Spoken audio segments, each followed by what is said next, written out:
time to take a stand, bringing the truth to a fucked up land. We've had enough of the lies and deceit. We're done for good with the toxicity. All hail thanks, we are the Rabyd Nation. All hail thanks, we are the Rabyd Nation. All hail thanks, we are the Rabyd Nation. We are the Rabyd Nation.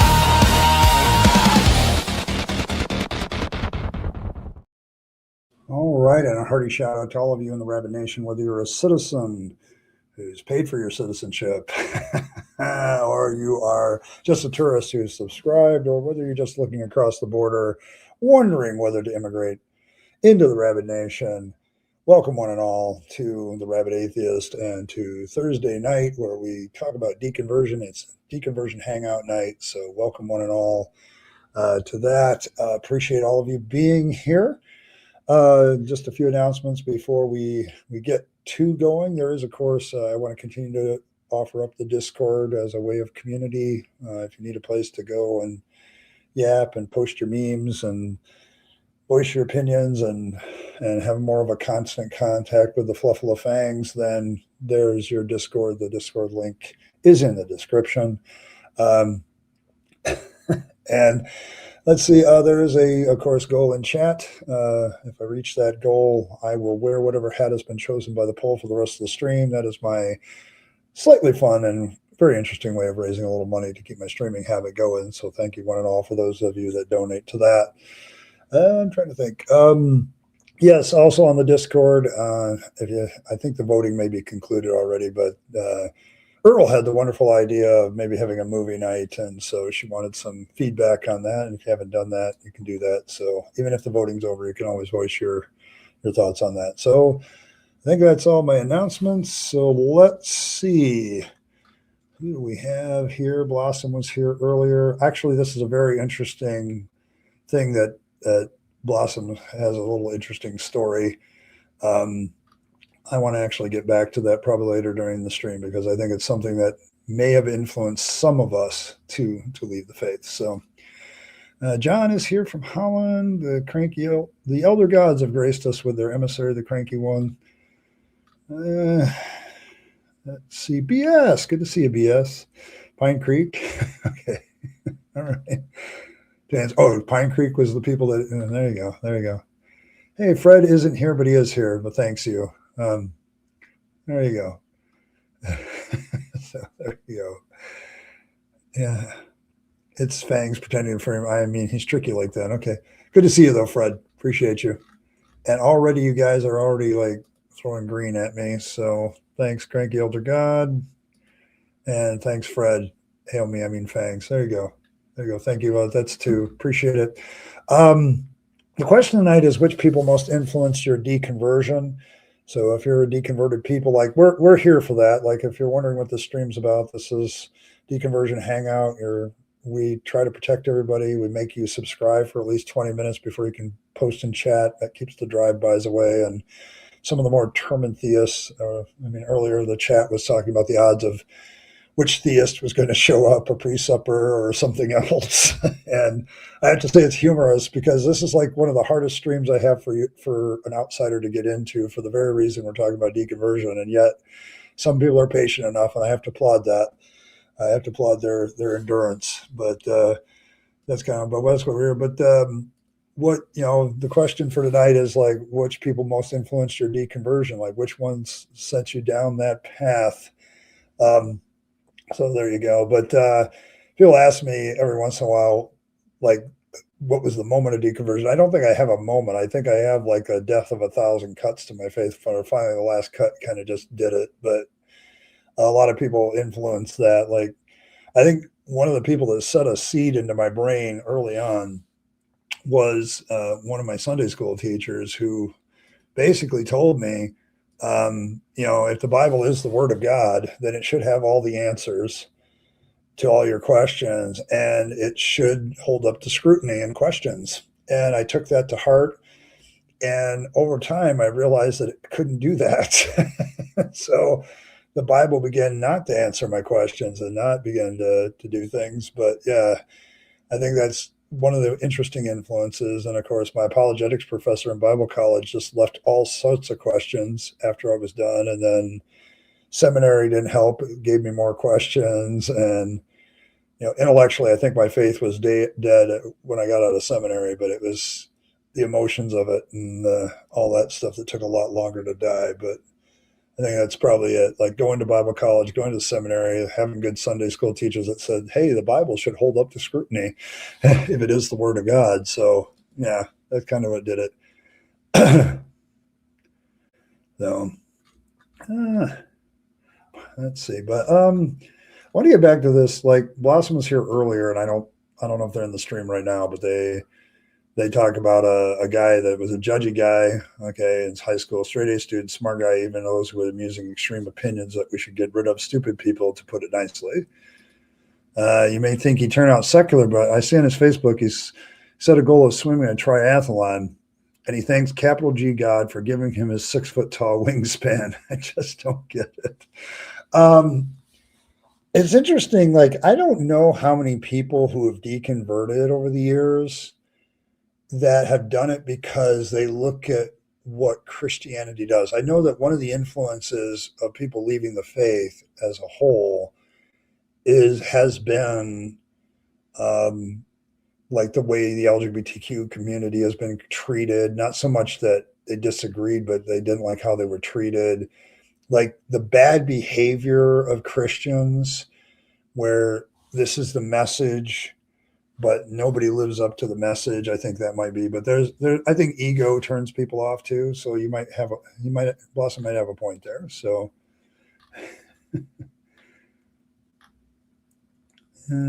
Pine Creek. Okay. Fred is being damned to hell because he deserves it. Okay. Fair enough. Yeah. The I don't know, Pine Creek, like the behavior of Christians is an issue, isn't it? Like I've heard a few people say they deconverted because they couldn't buy the whole once they got in the politics mixing with the Christianity thing. Like they didn't think that was biblical, and they just kind of walk away from everything. So did an awesome counter trolling. There you go.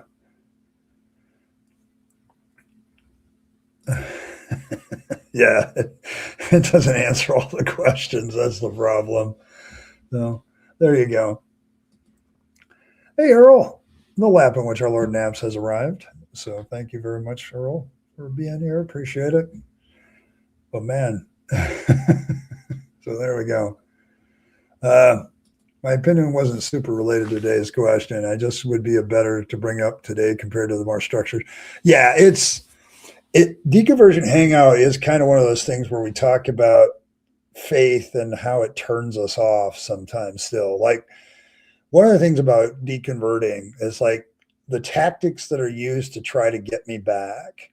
Like how are they going to work? Like I love to have these conversations with theists every once in a while about their tactics in bringing me back to the faith, because they don't seem to be very effective.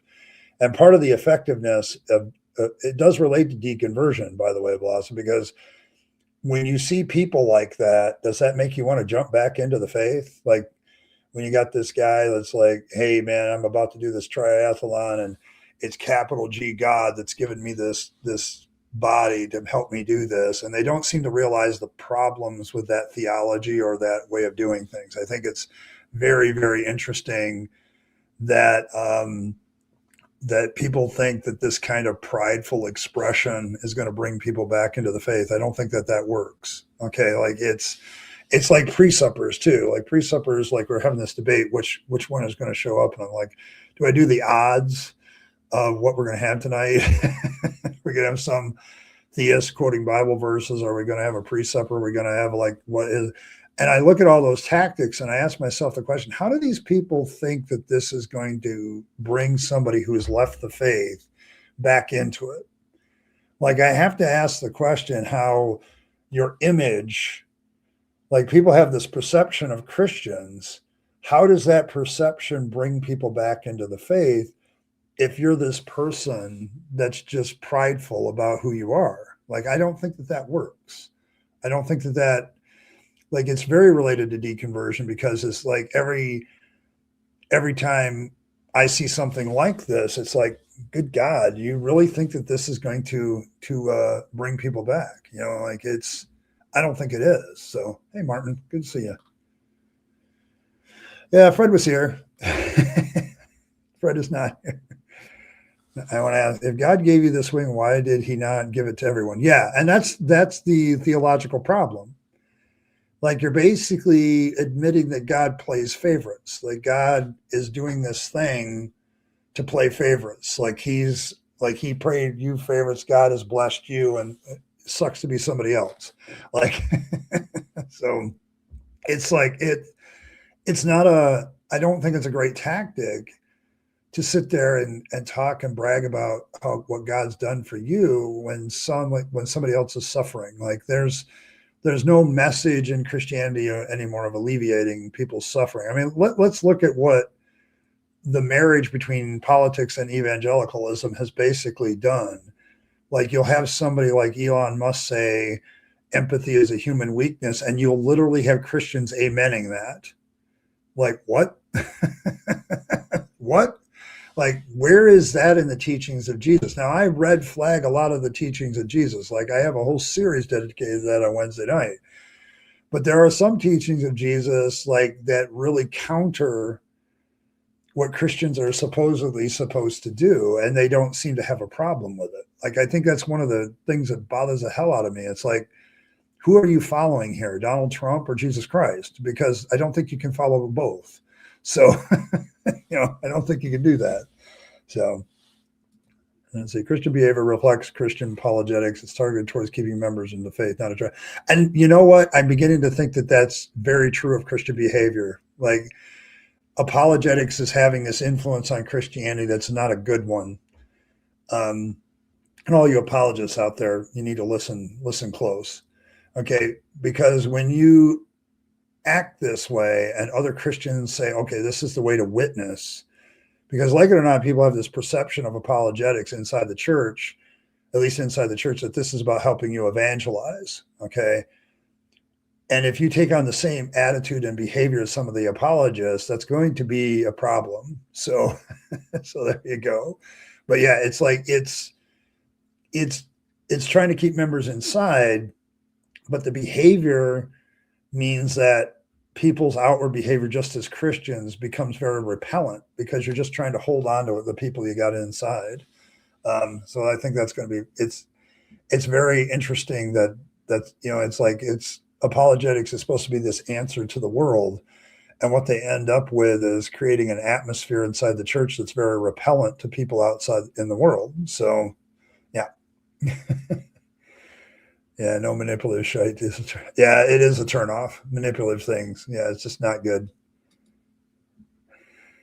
Why did God find your car needs but not help that person with cancer? Why did God help your sports team win but not stop that tornado? Yes, exactly. And I think this is one of the most obvious things that has started Christians to, like, I've noticed a lot of less thoughts and prayers posts in my Facebook feeds. They're still there, but it's like, it's not as, because everybody's like, well, yeah, but why did it, destroy those people? But somehow this little shit that God helps you do, like, that's more important.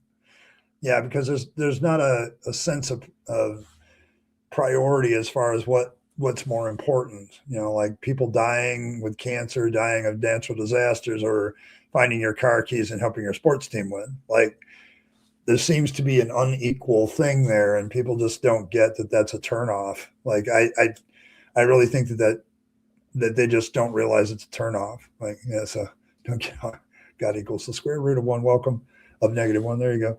Don't get hung up on Jesus. Deport Christianity. Okay. All right. I don't know if that's going to work. Like, I'm going to be real with you. I don't think we can deport Christianity. I think it's here to stay. I'm very realistic about how long it's going to take to get religion out of human society, because I realize the Western world isn't the only place, okay, in the world. And other places in the world are still very highly religious. So, But I don't know. If we deport Christianity, it just gets stronger somebody well else. So I'm not sure that's a good idea. Maybe different word instead of deport. Find a way to get rid of it. And don't let your left hand know what you're being prayed for. Yes. Yeah, I remember when I read that study where people that know they're being prayed for when they're going through surgery have a lower rate of success. It's interesting. So, yeah, I'm. I remember reading that and I'm thinking like, oh, so actually praying for people might have been harmful. Great. See, no person influenced me. For me, it's more that the political and the ideology inspired me more. When I was in church, I was doing socialist activism. It was a choice at the end, one or the other. There you go. Yeah, I mean, you can make your choice about what you're going to give your stuff to. So yeah, I can see why people walking away from the church, they might have different issues. They certainly think they can deport atheists. Yes, they do. Here's the problem. I think I'm going to talk about this Friday because I got a video in mind about all the. It's a documentary by a Christian site about church closings, and they're kind of addressing the issue of how different denominations in the United States are facing the fact that their churches are closing at a rapid rate. And so it might be an interesting thing about how much of this church closing is about people not actually believing, they're just using it as a social thing. And so if you deported all the atheists, how many people would you actually deport is a good, really question, because I think it's a lot more than people think it is. So can't think of any people that turned me off. I think it was just the doctrine. If I weren't growing up in a church that talked about hell so much, if it were peace and love, yeah, like I agree with you there. Like you started analyzing the Bible, but it's also the doctrine that they preach. It's like what? so for all I know, I'm still going to church to take much longer. Yes, and that's the thing. Like if I think the church has made a horrible mistake getting politically involved, like because I think in the end it crushes them. So like in the end, it's like, no, you guys are just not acting like Jesus, and or people's perception of how Jesus would act. Like Jesus gets angry a couple times. He does violence a couple times. So yeah, rainbows are super important. They are. Yeah, because I know we're like the LGBTQs stole the Christian rainbow. There you go. For all I know, I've been still okay. Cranky says they don't want to deport just atheists, but all those who aren't a good Christian. Yes. So how many? What do you see? That becomes really problematic for me.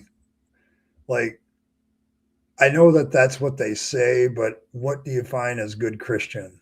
Like, what does that mean? I think that's another crack in the foundation of this whole idea of deporting everybody that's an atheist or non-Christian, because what do you mean by good Christian? And then you're going to have Christians fighting over which brand of Christianity is the right one. The very thing that the founding fathers wanted to avoid.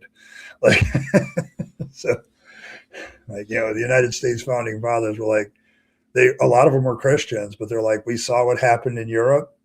We're not going to do that. We're not going to have a state religion. That way we won't have that problem.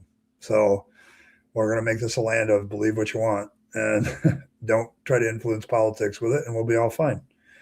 But yeah, that's what that leads to is like, okay, so the evangelicals are the real Christians, so the Catholics, Lutherans, everybody else get deported.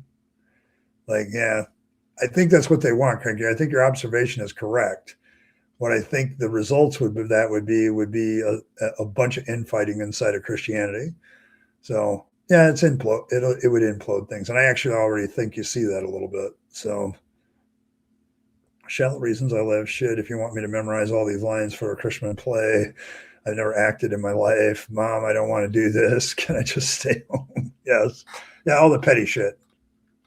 We all have that petty shit about what we left church. Like I talked about this, what was the easiest thing for give up? And a lot of people just getting up early on Sunday.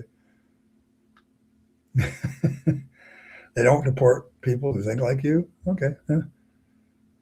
Yeah, of course they don't. They don't want to. Everybody wants everybody to think like them.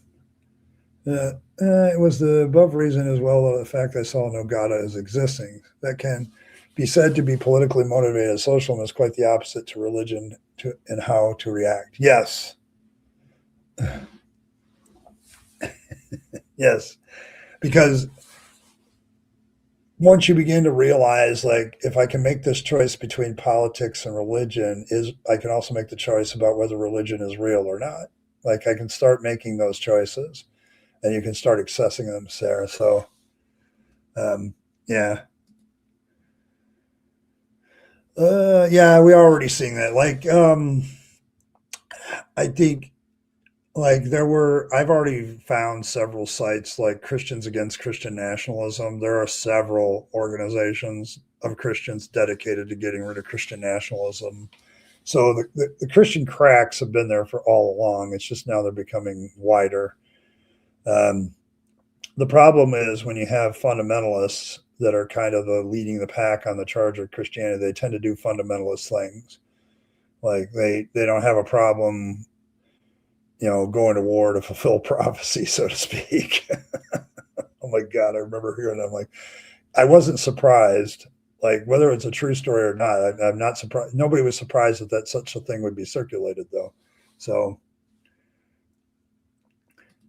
it is scary. This country is only 250 years old, very young for this nation. The founders tried to avoid religious fighting with the Constitution, but it feels like it won't last. I know it feels that way, but I think, like, I'm looking at all the composite poll numbers. Like, if you take all the poll numbers and start to put them together, it doesn't look good in the midterms for the Republicans. It looks very, very bad. Like, it's not just,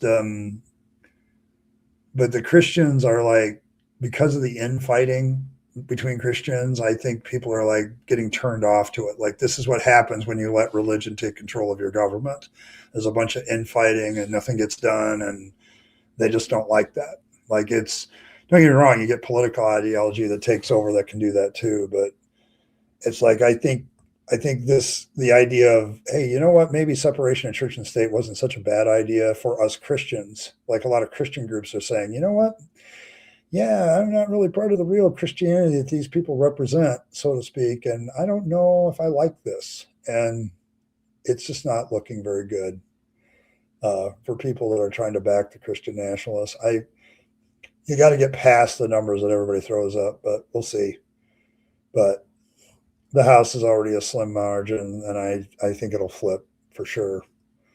Well, and I've also noticed that Trump tried to float the idea of not needing elections, and that didn't go over very well with a lot of people. Like, so we'll see. He's not as popular as he used to be. Yeah, Christians always fight among themselves. They come from a point of looking down on all that who are not like them. Yes. We actually had that in this country pretty early. Okay,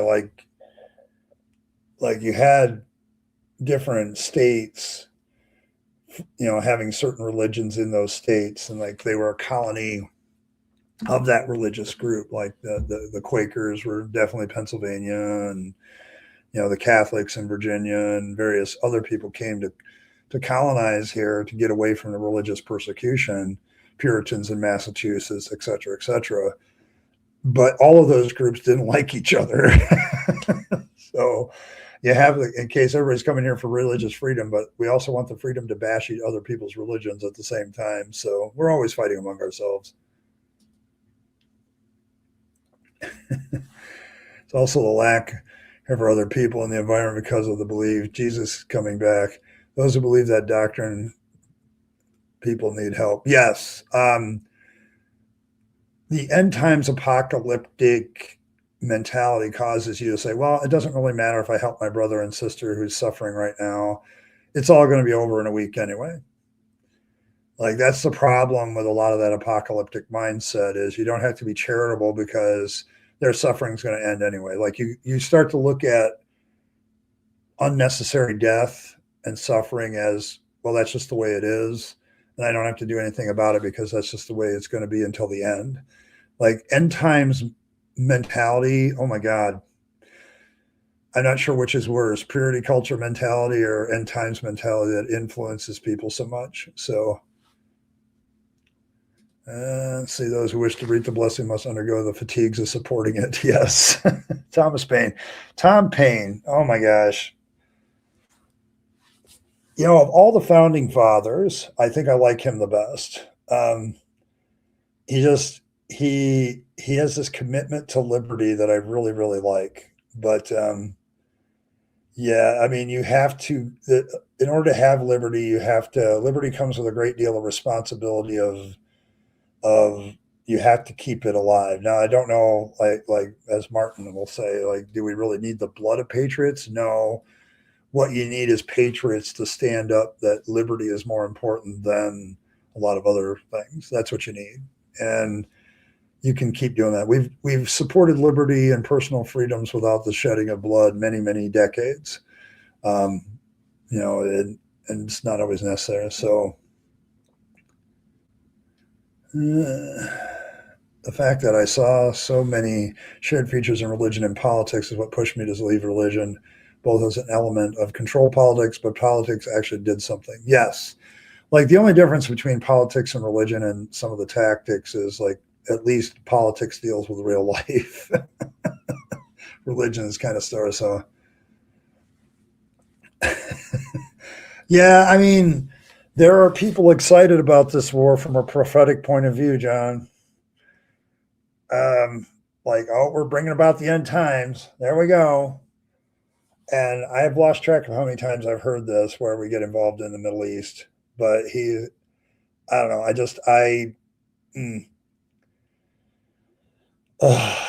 I'm just so glad to be out of that mentality where I'm looking forward to the end of the world. Like, let's stop that. Let's not do that. That's not something to be excited about. So, like, I guess yeah, like, I don't, you've got you got the Islamic people that want the end of the world. You got Christian fundamentalists that want the end of the world. You got Jewish fundamentalists that want the end of the world, and they're all looking forward to war to make it happen. So yeah, it's like when people ask me why religion needs to go, this is probably top 3 of my list. Why do we have to have a war about prophetic prophecy every 5 minutes? Like, why do we have to do that probably every 5 years? But yeah, it's like from my perspective, losing the mentality of the world's all going to burn and saying, okay, if this is the only world I get, and human beings are the only one that I have to work with to make it better. Although I think I could work with some dogs better than humans, but no doubt. But yeah, like you lose that mentality of this, and man, you just change. You're like, okay, now how do I make the world a better place? Let's not destroy it. Let's not screw it up. How do we make it a better place? And you have to get rid of that apocalyptic mindset to do that. Like, and the problem with our world is a lot of people haven't shed that. They're still very much let's end the world and get it over with. And so, cue all the songs. Order to the adverse and adverse. I don't know. I don't know if there's any order. It was the same crap pulled 4 years ago when the Russian invaded Ukraine. It's disgusting. Yes, like I remember that a lot of Christian leaders got up when that war started and said, "Yeah, this is fulfilling prophecy." And they dusted off the late great planet Earth by Hal Lindsey at that point and started to talk about that. So there you go. But yes, like it's like every 4 or 5 years, these prophetic types that want the end of the world have to look at the world events and say, "Oh, look at that! The end of the world's coming! Hooray!" I'm like, no, no. All right, I'm late. Let's restoring order to the force. But guess who's been getting a chance to talk to Will Duffy? Final experiment about medical. Okay, well, good for you. There you go. Sorry about the whole W weather thing. Too much of the devil's lettuce and got the munchies. So the elder gods are just playing around, and that's why we're like blowing things up right now. All right, there we go. And it would explain a lot. Martin was talking to you about being late again. There you go. Hey, Wolf, good to see you. Heat death, sheet death, what's the difference? But yeah, like oh man, am I so glad to get rid of that mentality. Like it lets you like look at the world's problems with a little bit of indifference. Like oh, it it changed me in a lot of ways. Like I look at this whole, but I now realize how dangerous it is for people to have these beliefs and be in political power. That's what scares me about like religiously run states. That's what scares me about a Department of what should I say, is it the Department of Defense of War now. Um, First of all, I always get alarmed when we create a department that's deliberately saying, "Hey, we're going to go to war." Um, but also, like when you have somebody who's religiously motivated in that position, and they're like, "Yeah, we want to bring around the end of World War III and the end of the world so Jesus can return." Like, yeah, I kind of get done with that. So let's see. The Book of Revelation, in particular, was a brilliant addition because it kind of seals the deal for Christianity. Hell keeps it alive inwardly. Prophecy keeps it alive outwardly. Yes, like people ask why Christianity survives. It's brilliantly done. Like it's accidentally brilliant because you have this inner motivation of avoiding hell. You have this outward motivation of working towards the kingdom of God, either here on earth or in the afterlife. You have a virtue ethics basis of morality that doesn't always work, but it's there to keep people that want the ethical system and the moral system in place. It has a founder who meets all the criteria of a cult leader in the fact that they're authoritative, very confident, and fanatical in Jesus Christ. Yeah, I mean, it's got all the things. It has all the tools to be a really successful religion. Not all cults start that way. Like the same is true for Islam. Islam has a very, active, we'll call it an active origin story. And it also has this apocalyptic view of the world. It has the fear of hell to keep you on the straight and narrow. Like all the Abrahamic religions have that element to them. And so it's a great way to keep people motivated. But yes, but the Book of Revelation definitely, when you study canonization, the Book of Revelation is a very interesting one as to why they included it in the canon. And it's not so much that there was like an honest assessment of the book. It's just it's added on because it fulfills a function. And I think you might be closer to hand as to why that book was canonized. Like it seems like it fills a function of that final act. Like it's all going to work out good in the end. So stuff in canons. Evan. Oh man, Evan. Oh, so proud of you, but at the same time, it's all good. Oh my goodness. But yeah, like I don't know. I'm I whenever I look at modern events from a deconverted point of view, it's like when religion influences things, it really bothers me. So yeah, somebody's got to cross the say I got it all wrong. The whole Bible thing was propaganda job against hell, so Yahweh could snap it up on the cheap. Even use synonyms in different books. Okay. All right, I gotta look at this theory. Is this valid? um,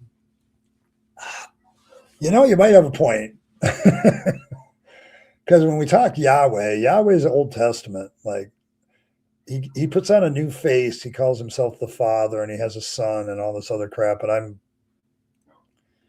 so in the end, the hell thing is kind of a last minute addition if you really think about it. JC adds it at the end of the whole revelation of thing, right?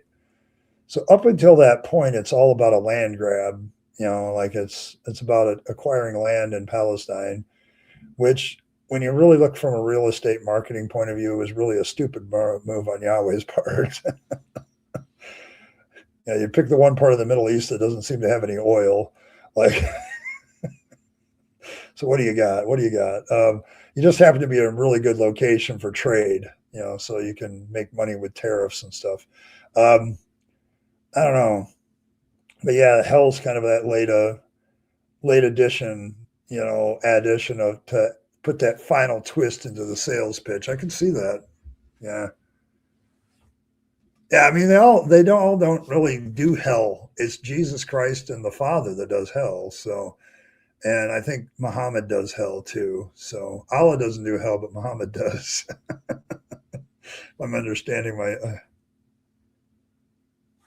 Yeah, I mean, that's the only thing that it has going for it, though, is a trade hub. Like, it's the Levant's only thing that it has is it's the one and only travel route in between. It's the only real good travel route between, like Africa and the rest of Eurasia continent. That's its only real good thing. Like, it's a trade hub. Like, you can make a killing from every camel that walks through it. Like, so. It's 18 because Christians would prefer 17. Yeah, Zoroastrianism does have a lot of hells. Like, they have all kinds of hells. Like, you think Christianity is bad. The Zoroastrians, they had a thing for hell. I remember reading that. I'm like, yeah. So, but yes. Yeah, Martin says hell is great blackmail. I can buy that too. L8 versus L7. Okay, all right. I don't know. But yeah, like the whole end of the world hell blackmail thing, that's a pretty good angle, guys. I don't have to think about that. But from a sales pitch point of view, you bring in the final consequences. Like, everybody needs this because of sin. And you'll get better if you form a relationship with Jesus Christ. And you'll have a better future because you'll have heaven instead of hell. But then you push the hell angle, like, if you ignore this too long, you will get hell. So as a sales pitch, hell is kind of that last ditch fear factor. So I can see it being added on at the very end just to get through shit. So, yeah. I always assume you're making a pun. So I don't know what that is. Time is much less fun than time. There you go. Yeah, the trade-off reason is why so many came together to be able to change into a better narrative that works as motivation to fight wars. Yes. Like, it's the thing about that, like, if you study ancient history, like the Europeans, like the Egyptians, when they controlled the Levant, they were very rich because they didn't just control their side of the trade route, they controlled the trade route. And so the same is true when the Persians controlled it or any other group controlled that area. They not only controlled their half of the trade industry where they were trading with Egypt or somebody else or Greece, they also controlled the trade route. And so, yeah, it was just a lot of I always assume you're doing a pun. And thanks, Martin. Scared yet? No, not really. Not scared yet. Who's winning right now? The St. Patrick's Day hat is winning. I think I've only worn that once. So we're getting closer to St. Patrick's Day. And no, that won't be my first Tuesday broadcast will be on St. Patrick's Day, but I'm not sure I'm going to say it anymore other than to just wear the hat off the hand. Give you a free broadcast. There you go.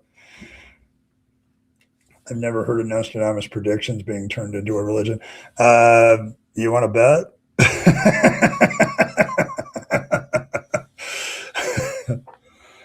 Yeah. Okay, let's use the wonder of the World Wide Web. Let's use that. Okay, let's use the wonder of the World Wide Web and go Nostradamus based religions list. There's a list.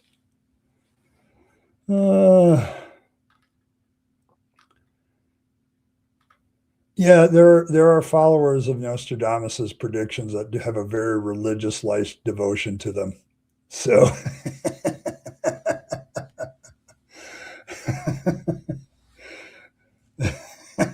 I just Blossom.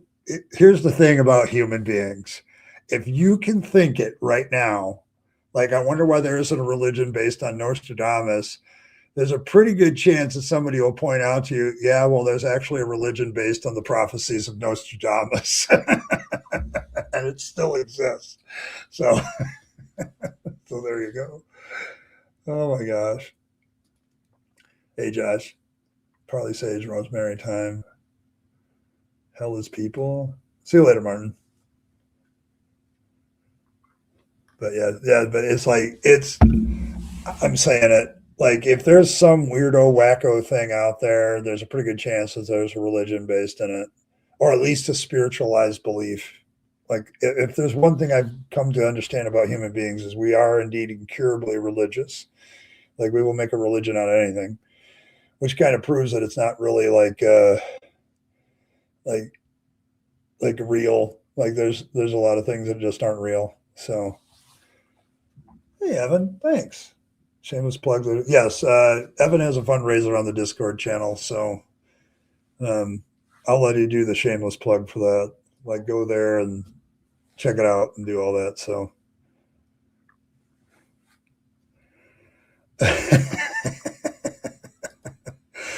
well, I get it. Like, it makes me cry and it makes me laugh and it makes me. Human beings entertain me a lot because they do the same stuff, expecting different results all the time, which makes me think that humanity is kind of insane in general as a whole. Like the collective consciousness of humanity is just nuts. So, so there you go. Hey, Josh, I think that's a hat. Yeah, that's 5. So that's a hat. Thank you very much, guys. All right, who's winning? St. Patrick's Day. All right. This is the second time I've wore this hat, I think. Yep, second time. Top of the morning to y'all. Now I just have to like take off 3 or 4 feet and I'll become a leprechaun. There you go. So I'm too tall to be a leprechaun, but there we go. I don't know. I'm developing the beard for it. So anyway, and work that phrase into the lexicon. Nostradamus would be swearing for a Nostradamus can't be a Nostradamus.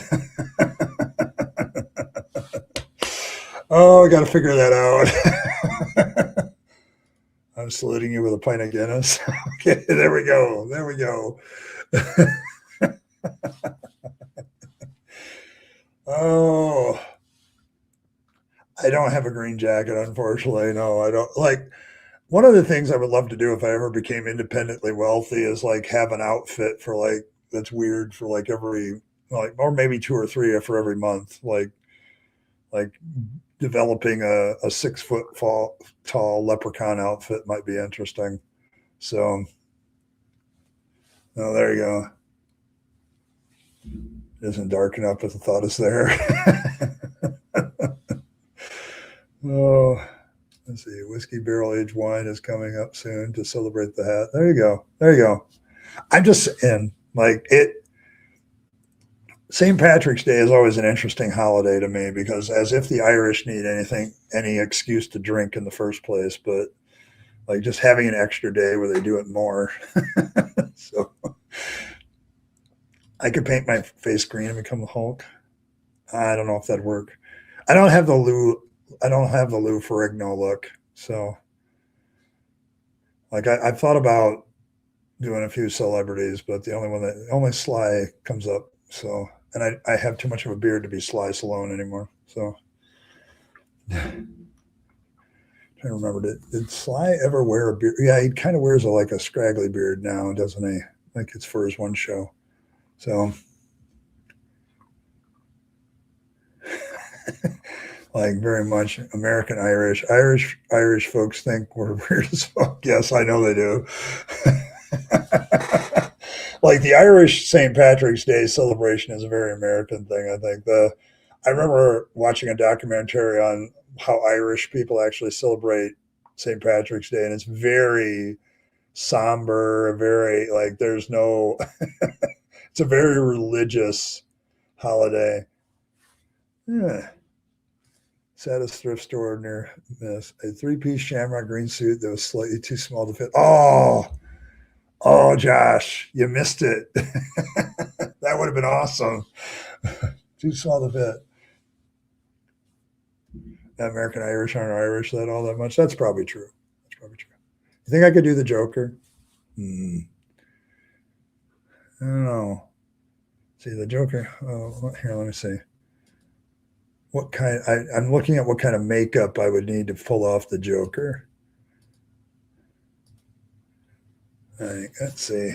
Maybe Earl can help me.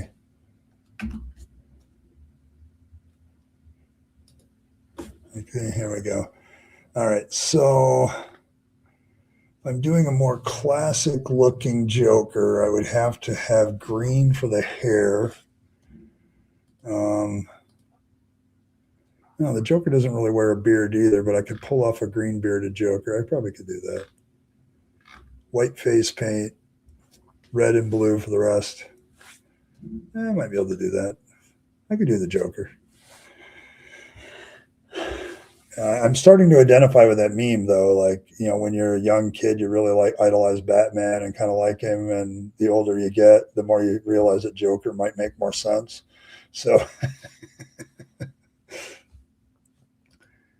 yeah, I used to have a bunch of fresh coworkers, fresh out of the boat Irish at one of my old jobs. And geez, everybody here is really obsessed with being Irish.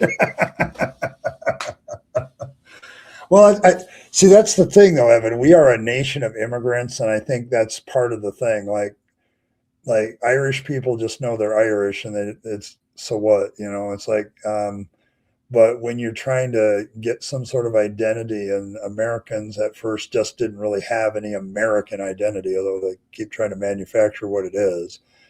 Um, yeah, I think that's kind of what it is. Like it's like everybody gets weirdly obsessed about where they came from because you're still trying to form your identity. You're trying to hold on to something. And so, yes.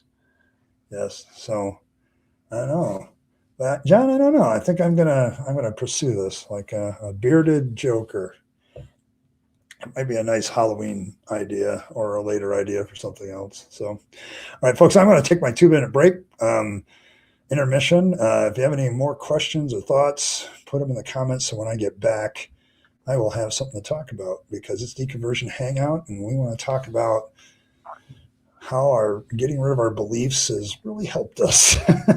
so, so there you go. So I will see you in a couple minutes.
All right, we are back. All right, let's take a little break, a little commercial. I'm not sleeping. No, I'm not sleeping. No, but good that a 2-minute reset of the mind makes you run so much stronger. Yes, it does. The benefit of that is overwhelming. Like it's for a lot of reasons, but it's like allows me to get up, take a break, take a breather, um, get us on more focused. Like it's, I now understand why podcasters have commercial breaks. And radio show talk shows who used to have commercial breaks still do. TV has radio breaks. You know, it's like the breaks are what allow you to get up, rethink, and reset. And there's a lot of niceness. So I know you're not sleeping either. Like we have this debate about who the real boss is all the time, though, John. You know, yeah. So Earl's not sleeping either. Yeah, too much social engagement requires a brain reset.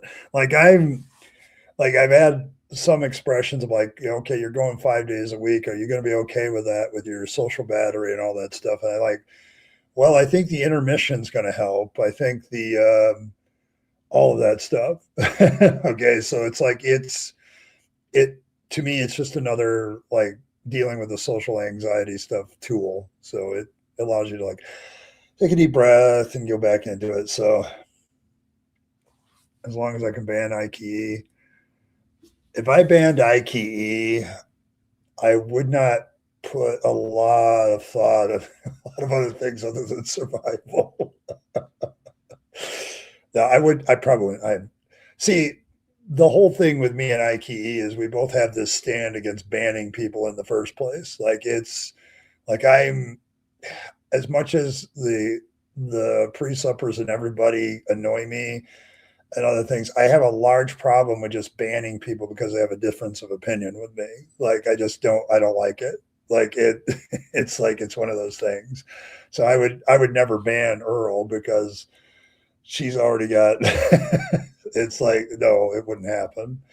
So but I don't get into the banning thing. So like to me, there's a point where you can say, yeah, this person is just being belligerent and they're not contributing to the discussion and they never do. And it takes quite a bit to get banned around here.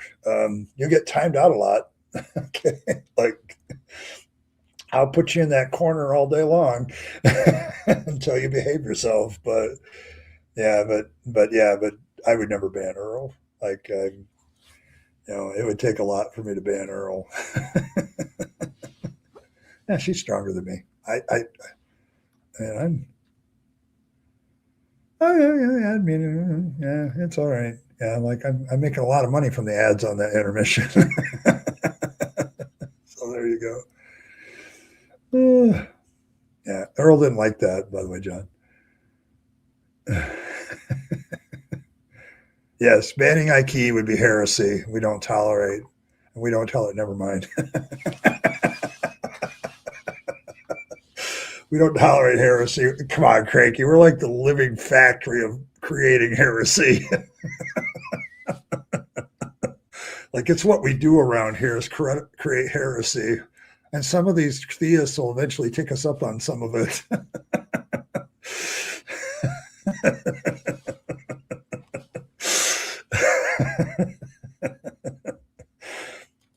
It's very important.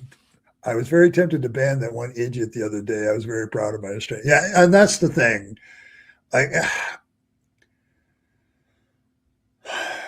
I think because I've changed my mind on so many things over the years, like going from a fundamentalist Christian to being what I am now, it's like I realize that change is a process, and I'm going to run into people that are in the middle of something else. Like I'm not saying I've arrived at anything, but it's like I realize that fruitful, constructive conversations can lead to people changing their minds about things. It happens. So, so there you go. Hey, Beth, good to see you. I was like, what do you think we're doing? with fangs. Like, what you think this is orthodoxy? I, I can't think of more heresy than anything else. Like,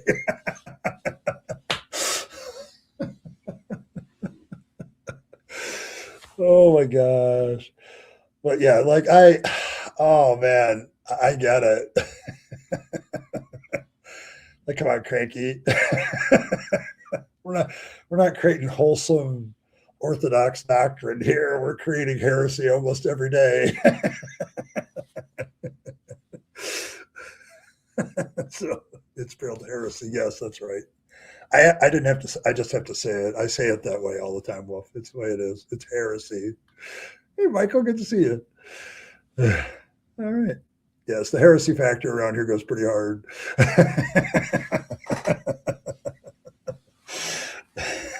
It really does. Like, we're not creating. I don't think the whole fangsology, the fluffle of fangs, the Church of Fangs, whatever you call it, is all about Orthodox doctrine. I don't think that's the point at all. Orthodox, there you go. Oh my gosh. Yes, heresy is my orthodoxy. Oh my gosh. Um, and come on, my whole point is to cause chaos. Like, Fangs' whole mission in life as a god of chaos is to cause chaos. Like, this is his job. And the thing that causes chaos and orthodoxy the most is heresy. So there you go. So, but yeah. Oh, what a great one. That was a good moment.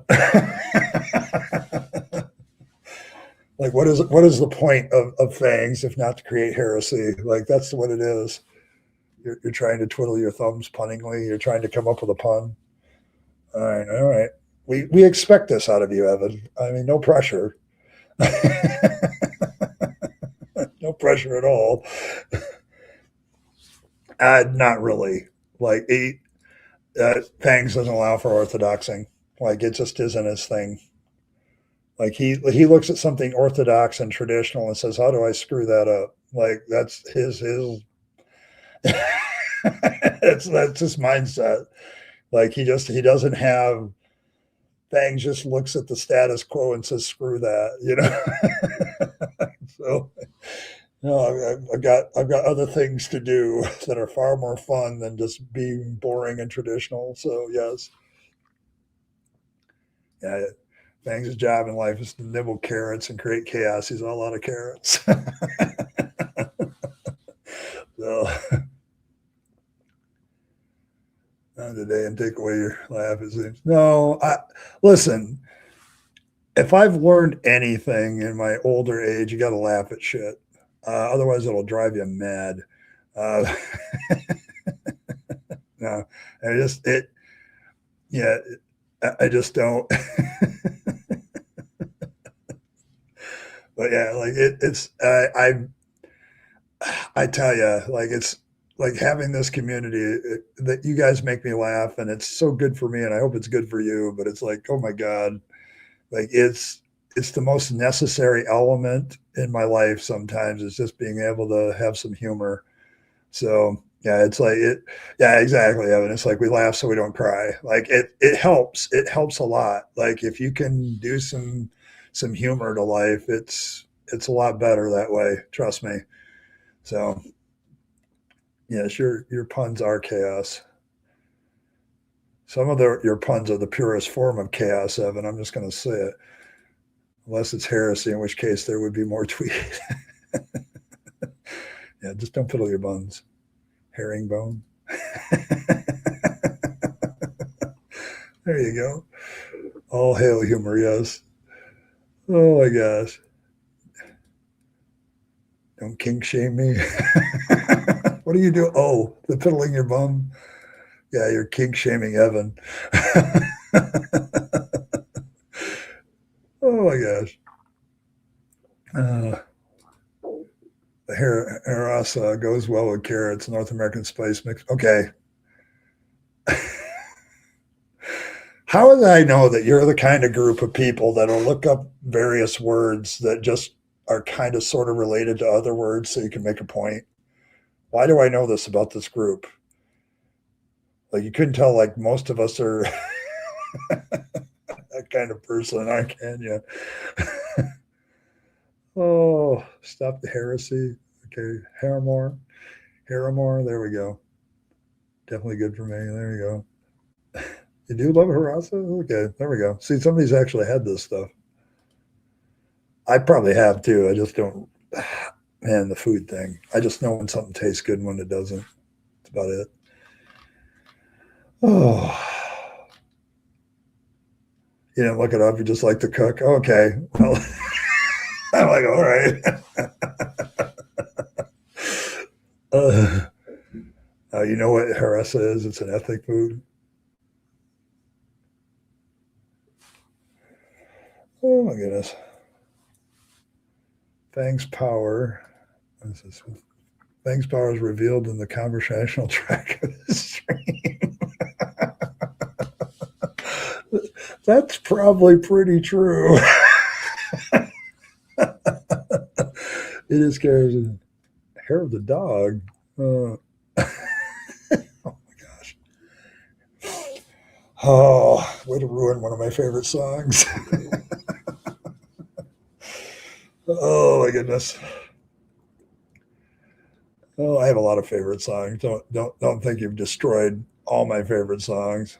Yes, bunny trails. We do bunny trails a lot. It's a rabbit trail thing. It's a bunny trail.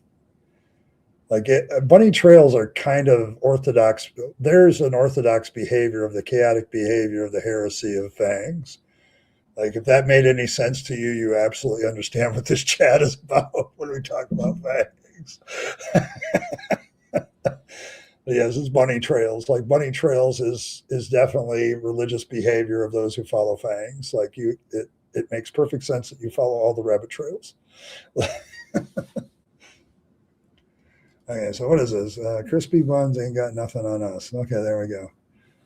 There you go. But yes, bunny trails. I still like bunny trails. Oh my gosh. There's a local ice cream manufacturer around here that doesn't have moose tracks ice cream or any of that stuff, or deer tracks. It has bunny tracks. And I always wanted to know what the difference is. See, somebody will tell me in chat what the difference is.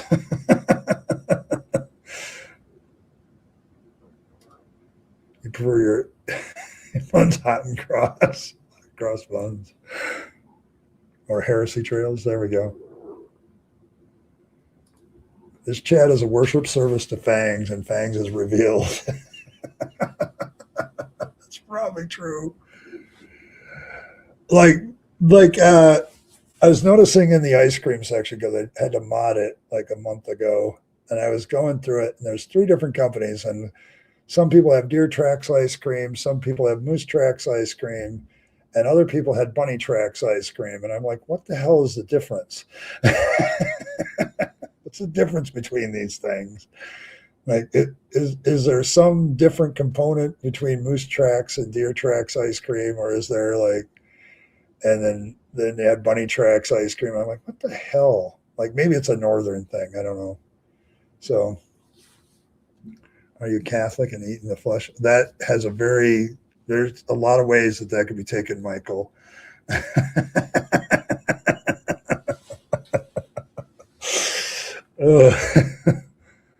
I'm curious. You're curious now too. Like I remember doing it. I didn't look it up. Like I'm like, what the hell is the difference between bunny tracks ice cream, moose tracks ice cream, and deer tracks ice cream? Because if bunny tracks ice cream would absolutely be holy food for any prowler of fangsology. I'm just saying.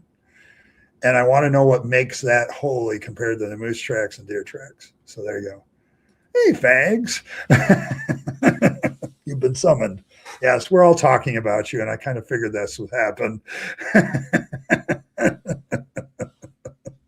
You're too tired to look it up. Yeah, I got to figure it out though. Like It's the size of the Brussels. Okay.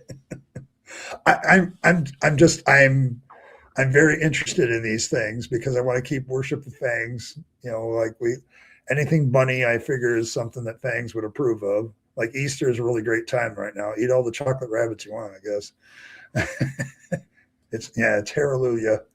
Hallelujah, Fangs has arrived. Oh my gosh. But yeah, I'm just like, what the hell is the difference? Like, are they all the same and they just give them different names?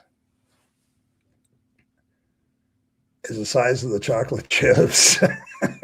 Okay. Oh yes, the presence of Fangs is among us. See what we did? It's it's Fang in Holy Ghost form. Yes, hide your stashes, by the way. Oh, so there's a patent thing, but Denali, okay. So is then Rabbit Tracks and Deer Tracks ice cream an attempt to get around the patent by basically changing the recipe slightly and then doing that? So Fang's presence, the presence of Fangs. Okay. Spirit is money. Oh, Fangs. For Fang's sake. Oh my goodness. Oh boy. Let's see. Trying to find a emoji for the occasion. There we go. There we go. There we go. Is it a Blue Bunny specific thing? So is Blue Bunny ice cream then also, like, I've already talked about that, I think, once, about Blue Bunny ice cream. Like, as a whole, as a company, they are devoted to Fangs. So, well, yeah, like this is this is the question. Are they chocolate chips or not Fangs droppings? Yes. But like I've already said, like Blue Bunny ice cream is like, there must be a company devoted to Fangs because they have bunnies. But then they also have a Bunny Tracks ice cream. So I'm like, okay, is that just their version of Moose Tracks or Deer Tracks or something? So there you go. But yes, you do have to hide your stashes right now, guys. Just to know. Or quickly circumcise a carrot.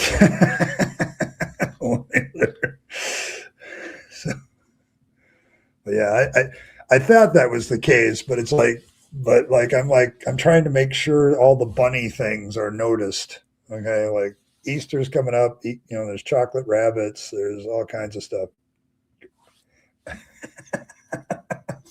Horse Tracks ice cream. Those are really large chocolate chips. Well, it wouldn't be like Bunny Tracks ice cream. That the chocolate chips would actually be round. Like, so there you go there.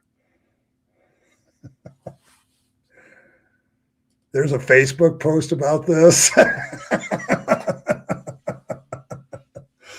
Oh, I didn't realize I was today was yes. Yeah, but there you go. There you go. But no, I just wondered. Like, it was like, so there's a difference between Moose Tracks versus Deer Tracks. So there must be. Is there a recipe difference? I got to find out. See, this is my problem. I get into these holes. Peanut butter cups. Oh, so there is a slight difference in the recipe between Moose Tracks and Deer Tracks. Okay. There you go. Now I know. And then Bunny Tracks is exclusive to Blue Bunny ice cream. All right. I can live with that. Yeah, it's a slight recipe difference is what they're saying. And then so if Blue Bunny is doing Bunny Tracks ice cream, then I wonder if they also have a recipe difference slightly so they don't run into like copyright, patent issues. So there you go. Oh man. Good to see you, Nathan. Hey, days are days. Like I try to get through mine. Like I'm just trying to get through mine, and a little laugh with a bunch of fangs Alice's. So, see, the line started my deconversion. Getting back to topic, people. Um, starting the line started my deconversion, and listening to them destroying my arguments for other people made me think, yeah, I mean, they're good for that. Like, yeah, I can see that. Like you can see people, like other people are making the arguments that you make, and then it's like somebody has a counter to it, and it like sounds silly. That happened to me a lot, and the problem is with me, it happened a lot in my side of my head. Like, I know that argument doesn't make sense. So more often on the line, but I'm glad they help people. Yeah, I can see where they would be a beginning of a deconversion process. Like I've seen that before, like in the past with Matt Dillahunty. Like in his past, he used to get those moments where he would reason back to people what they reasoned, and bam, they would go, yeah, that's kind of messed up, isn't it? And he says, yeah, it's messed up. Like, and they would have that moment. Now, I don't saying that they were deconverting right at that moment, but yeah, I can see where that would start a process. But yeah, like I know you haven't been an atheist very long, but so it's like it's kind of, you're kind of making me reminisce a little bit, because when I first was an atheist, I was still in the pulpit, and I'm like preaching stuff, and I'm like, I don't want to preach that anymore. That doesn't make any sense. So, and you start changing the way you preach at that point. For me, like, I don't want to use that idea anymore. That's a really bad idea. I mean, get it. When everybody first comes out of the faith, you're showing a little bravery there, like, because people are not going to like what you're doing. Trust me on that.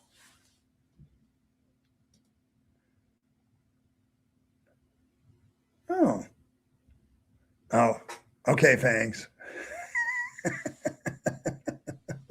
There you go. There you go. See, even Fangs can get a job. Oh,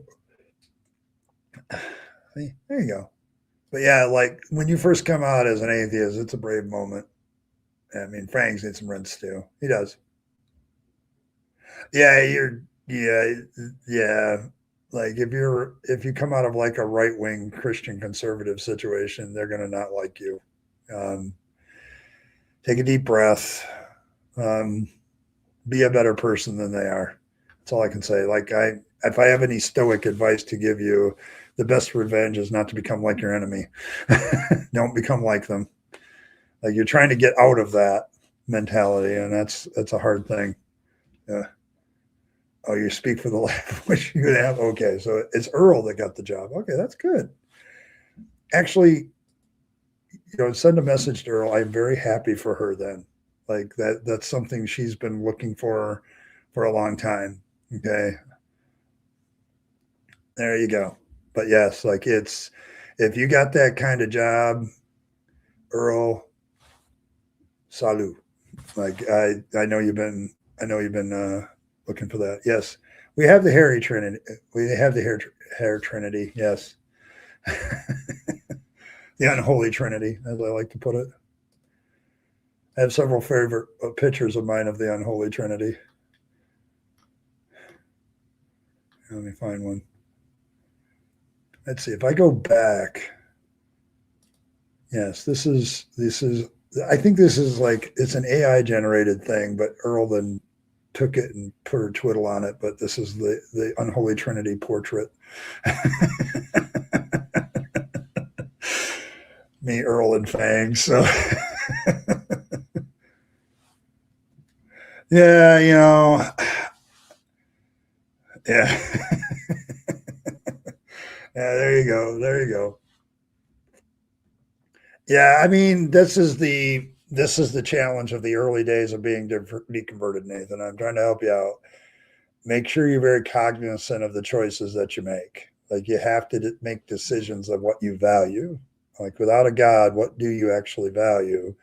and that takes a while to sort out. So take your time, take deep breaths. When people make you miserable, take a deep breath and go find something that'll help you with that. Like go do something else. It finding where your place of peace is very important right now. So yeah, man, you're not going to follow the crowd anymore. Like you have to. Your Trinity is better because it has 4 members. That's fairly true. uh, we'll leave that as a mystery. Oh my God. Yep. Yeah, it's kind of like the Hitchhiker's Guide, the 4th book of the trilogy. That'll make you think a bit.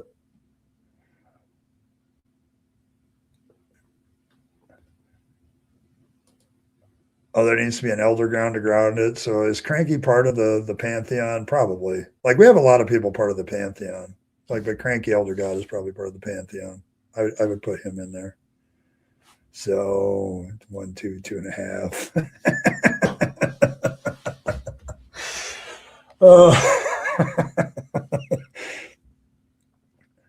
Yeah, the biggest thing you want to keep is all right. What is it that makes you feel that way? Like there's you're free of the weight of the burden of religion, and you feel free. What is it that keeps you feeling that way? And you need to find that. Like for me, it ended up being like just finding this place where I don't have to deal with anything like that. So you kind of want to find that place where you can center a little bit. I know that's kind of spiritual language, but I don't know a better way to describe it. But where you can just be comfortable in who you are as a human being. Like if you find that place, that's what you're looking for. Finding other things to do. That's what grounded means. I don't know either. And the funny thing is, Michael, presuppositional apologists don't really know either. Like I've asked them, what the hell do you mean by grounding? And they try to come up with some explanations like that doesn't make any sense. Yeah, send them to their room. Okay. That's why we need to cloud it instead. There you go. Yeah, that's another thing, and not feeling guilty for who you are as a human being is a big step in that, and finding your peace. Like I've learned to be at peace with myself. Like I'm a human being and I have flaws, and I'm actually okay with that. So find your grounding so you don't get shocked to shit. Arguments. Fag's valid point. Yeah, you gotta have that electrical grounding, so when they say their stupid shit, it just kind of zips right to you into the ground. Oh my gosh, yeah. I ground my morals, but only when they make bad grades. Then they get grounded from TV. Yeah, I mean, it's one of the most frustrating things talking with a pre-sub when they talk about grounding. It's like, what the hell are you talking about? And they never seem to have a consistent definition. God damn it, I became an atheist to avoid these bullshit bureaucratic meetings. Yeah, me too, Cranky. Me too. Oh my gosh. Oh, bureaucratic meetings. You can feel guilty for your actions, but not for who you are. It's a bit like being proud, I suppose. Yeah, and I think that's it. Like you learn to realize that some of your actions haven't been good. And I think the biggest thing there though is to actually like make it right. Like Christian forgiveness allows you to get forgiveness without making it right.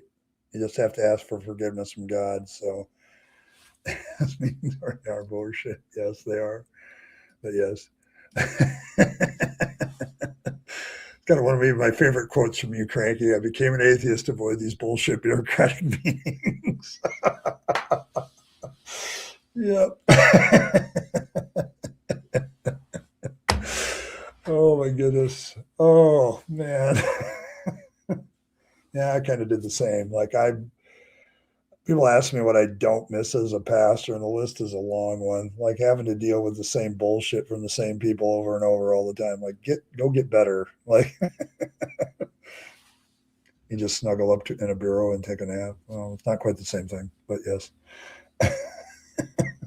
But yes. But yeah, like it. Oh man. Not having to go to board meetings every month, not having to meet with all the committees I was a part of in the church, like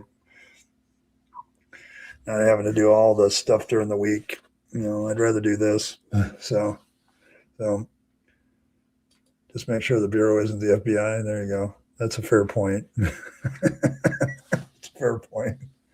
Federal Bureau of Investigation is not a bureau you want to snuggle up next to. So, see you, Josh. You have a good one. But yeah. I make a point to behave in such a way that evokes shame. Also helps to not recognize it as an emotional impossibility. Yeah, I mean, if you're trying to work on your behavior, just do things. I don't know that the golden rule is a bad idea. I don't always. I like the negative version. Don't do shit to others that you wouldn't want done to you. But then it's like, I don't know. There's. I don't know. Shame seems to be like I did something where I harmed somebody or I diminish their well-being. I think that's something that I try to avoid. So only board meetings if you need to nail somebody. Yeah, don't be a twat waffle. Yeah, that's probably a good way to put it.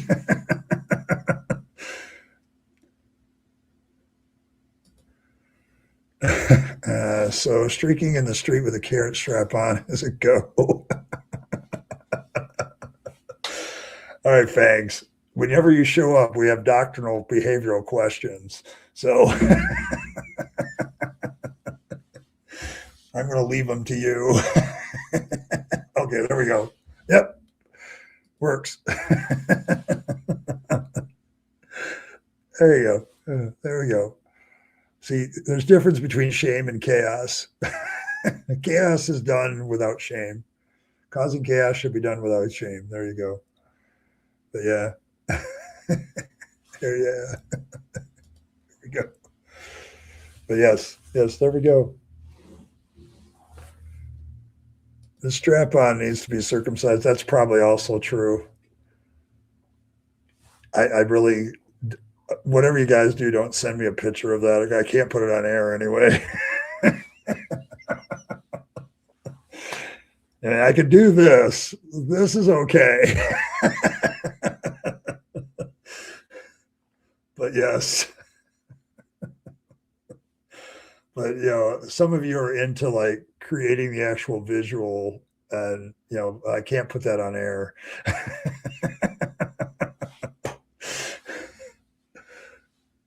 And it's just a consent to engage in nibbery. There we go. You got to be enthusiastic too. I cannot unsee the stupidity from Christians and how bad their arguments really are, and I cringe every time they talk. Yeah, that's a feeling you go through for quite a while. I don't cringe so much anymore, Nathan, as so much as I like. Do you really? It's more like, do you really realize what you just said? Okay, thanks. So there you go. What do we have? Burles Whitsits on. Used to actually use those when I was involved in Berlin. I'm just saying there are certain pictures I cannot show on YouTube. So there you go. But yes, there are some things I just can't show on YouTube.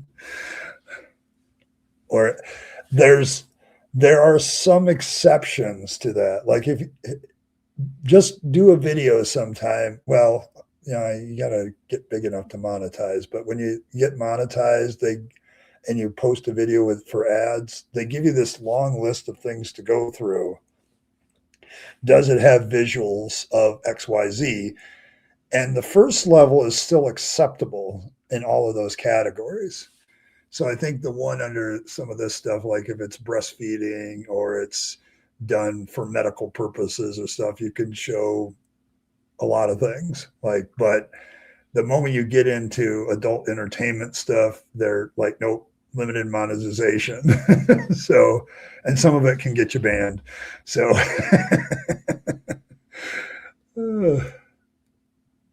thank you for getting out a word.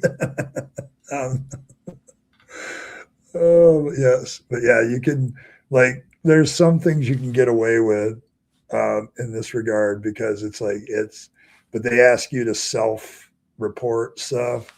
And it's usually often video. Like I can say certain words and not get in trouble for it, but it's like if I show a visual why I'm saying it, I can get in trouble for that. So I'm with you, Fangs. I am.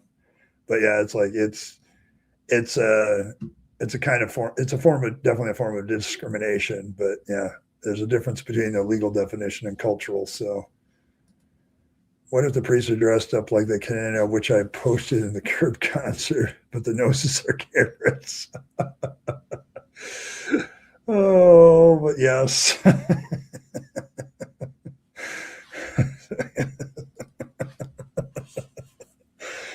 Yes. But yeah, like there's certain things you can do on YouTube and certain things you can't. And it was very interesting. Like when I first went through like the monetization, what can, because you get to the middle level and it's like limited monetization. And if you get to the bottom level, you can't monetize that stuff. Like if you have a video of a very, there's just some things that if you post them on YouTube, they're not going to monetize you. Like you're done. And there are some things that will get you banned.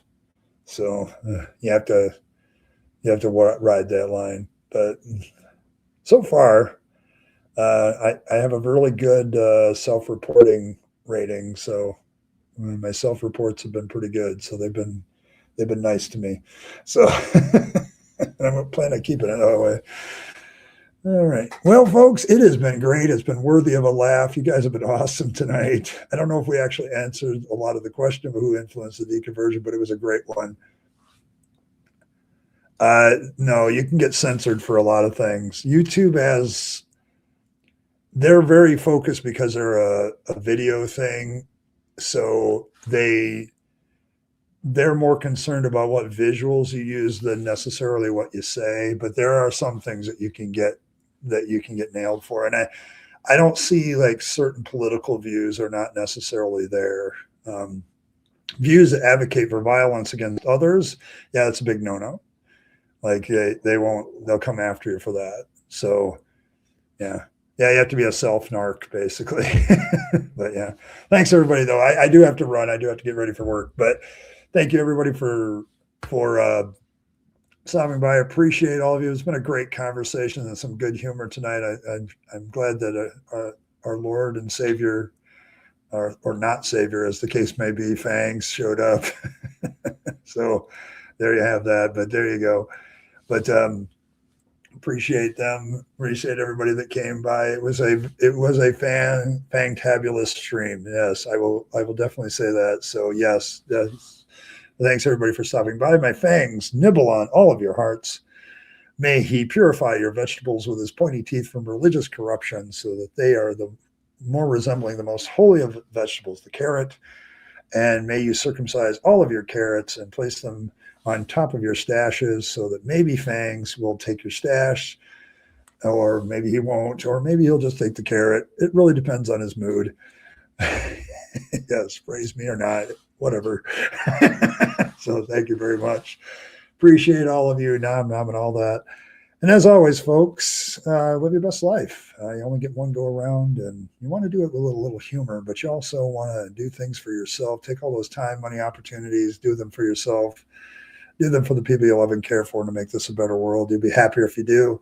Don't waste them on the trappings of religion and faith. That's a dead end. I speak from experience. And as always, I will see you all next time, and that will be tomorrow. I will see you. We'll be reacting. I think I found a video that talks about the collapse of the American church, and it's something I've been meaning to talk about and see what things see what things will develop from that. But I've been kind of looking for a video in that vein, and I'll probably find one where we'll talk about what's going on in the American church and why I don't think there's a revival.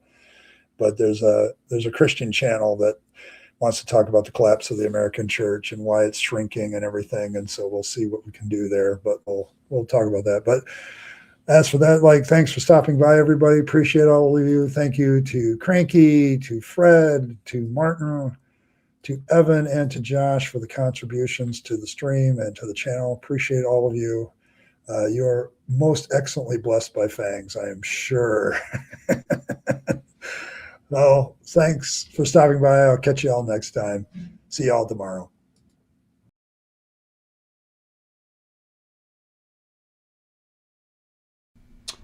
Hey, thanks for sticking around to the end to find out how you can support the channel better. Of course, there's always the more normal notions of just hitting that like button, subscribe to the channel, hit your notification bell, and share the video with your friends and family that you think would be interested. That's always very appreciated. If you want to support the channel in a more tangible way, there's several options. You can super chat or super thanks in the comments or during a stream. Those are always very welcome. But you also can become a member of the channel. Members have certain perks like getting the videos early, things like that. They also have some good custom emojis during chat. So all of these things are good benefits to members, but they also support this channel and its work to continue to normalize atheism and deconversion, for which I'm very appreciative. It keeps me going, and it keeps me as a content creator being able to do more and more as a content creator. So if you choose those methods of support, thank you very much. And I appreciate you once again for staying to the end and listening to other ways that you can support the channel. Appreciate it. Thanks, and I'll catch you next time.